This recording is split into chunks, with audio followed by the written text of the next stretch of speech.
Good morning, friends. Today we are going to learn a word a day for level 1. Fish is the word. Chapa ardham. Pronunciation fish. Parts of speech noun. Meaning a creature that lives in water, breathes through gills, and uses fins and a tail for swimming. వాటర్లో ఉంటూ నీటిలో ఉంటూ gills ద్వారా మొప్పల ద్వారా శ్వాసిస్తూ అలాగే రెక్కలు మరియు తోక ద్వారా ఈత కొడుతూ ఉంటుంది. They cot several fish.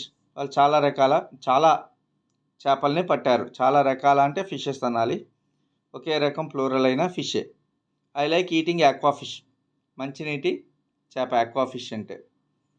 Next for level 2 village. Village అంటే గ్రామం. Parts of speech noun. Pronunciation village. Meaning a very small town located in a country area. Country area అంటే మెట్రోపాలిటన్ సిటీకి లేదా పట్టణావాసాలకు దూరంగా ఉండేటువంటి ప్రాంతాన్ని కంట్రీ ఏరియా అంటాం. కంట్రీ అంటే దేశం అనేది వేరు. ఇక్కడ కంట్రీ అంటే పట్టణావాసాలకు దూరంగా ఉండేటువంటి ప్రదేశం. దీన్ని కూడా కంట్రీ ఏరియా అని అంటాం. We visited towns and villages all over India. Visited towns and villages. Village pronunciation village అని చెప్పుకున్నాం కదా.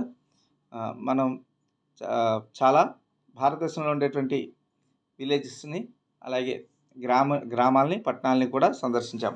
Valluru is a beautiful village. Valluru అనేది ఒక అందమైన గ్రామం. అది మీరు అక్కడ మీ ఊరు పెట్టుకోవచ్చు కావాలంటే మీ ఇష్టం. Next for level 3 favour. అనుకూలంగా లేదా సహాయం చేసేటువంటి. Parts of speech noun. Favour. Favour favour or అని అనలేనట్లుగా ఫేవర్. I think that you to help somebody. ఎవరికైనా లేదా ఏదైనా సహాయం చేయడం, ఏదైనా వస్తువు ఇవ్వటం లేదా anything. Can I ask a favour. నేను ఒక హెల్ప్ అడగచ్చా. I never asked any favour. నేను ఎప్పుడు ఏ రకమైన he never asked any favour. అతను ఎప్పుడు ఏ రకమైన సహాయాన్ని అర్థించలేదు. India favoured Nepal due to the earthquake by offering medicine due to the earthquake. భారతదేశము నేపాల్కి ఫేవర్ చేసింది. ఎందుకంటే ఎర్త్క్వేక్ వచ్చినప్పుడు మెడిసిన్స్ అవి పంపించి వాళ్ళకి సహాయం చేసింది. Next isolated.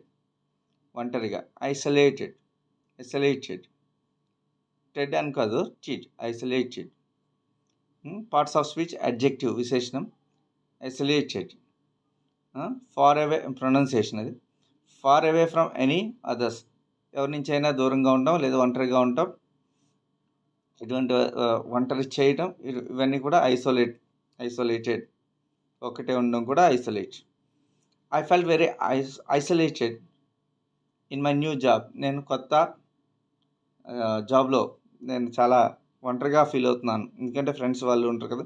ఆ village was isolated due to the heavy floods. ఎక్కువ వరదలు రావటం వలన మా గ్రామం మిగిలిన గ్రామాల నుంచి వేరు చేయబడింది కూడా ఐసోలేటెడ్. Synonyms remote. రిమోట్ అనేది సినానిమ్ అంటే నానార్థం. Thank you.